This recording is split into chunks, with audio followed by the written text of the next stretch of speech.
السلام علیکم ورحمۃ اللہ وبرکاتہ۔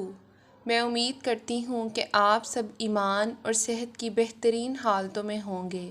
اللہ تعالیٰ آپ سب کو اپنے حفظ و امان میں رکھے اور آپ کی طرف بڑھنے والے ہر شر کو خیر میں بدل دے، آمین۔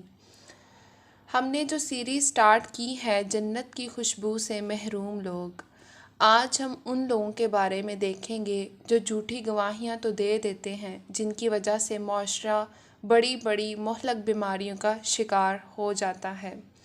جہاں پر جھوٹی گواہیوں کے بڑے دنیاوی نقصانات ہیں اور جن کی وجہ سے انسان کی آخرت بھی خراب ہوتی ہے، وہاں پر ان کا ایک عظیم اور خطرناک ترین نقصان یہ بھی ہے کہ ان جھوٹی گواہیوں کی وجہ سے معاشرہ بڑی خطرناک بیماریوں کا شکار ہو جاتا ہے،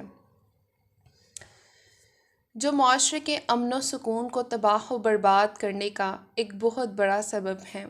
جیسا کہ رسول اللہ صلی اللہ علیہ وآلہ وسلم نے فرمایا، تم میں سے بہترین میرے زمانے کے لوگ ہیں، یعنی صحابہ کرام، پھر وہ لوگ جو ان کے بعد آئیں گے یعنی تابعین، پھر وہ لوگ جو ان کے بعد آئیں گے یعنی تبع تابعین۔ حضرت عمران بن حسین رضی اللہ تعالیٰ عنہ بیان کرتے ہیں، میں نہیں جانتا حضور نے اپنے بعد 2 زمانوں کا تذکرہ کیا ہے یا 3 کا۔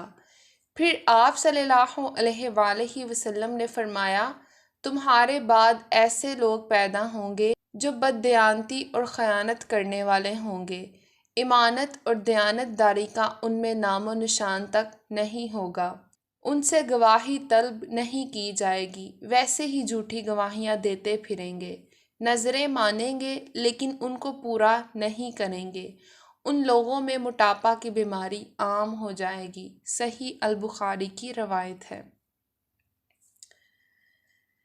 جب جسم میں موٹاپا آ جائے گا تو پھر طرح طرح کی مہلک بیماریاں جنم لیں گی، اور یہ سارا معاملہ ان جھوٹی گواہیوں اور ان گناہوں کی بدولت ہوگا۔ تو جھوٹی گواہیاں دینے والا انسان جنت کی خوشبو بھی نہیں پا سکے گا۔ تو بہترین گواہ کون ہو سکتا ہے؟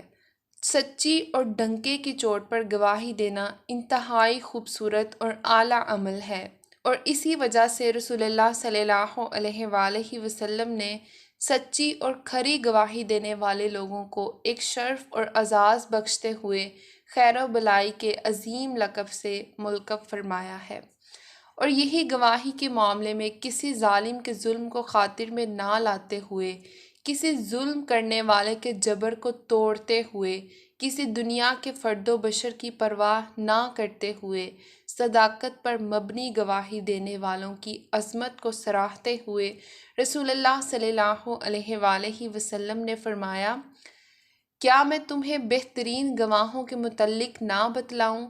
بہترین گواہ وہ ہیں جو سوال کرنے سے پہلے ہی گواہی دینے کے لیے تیار ہو جاتے ہیں۔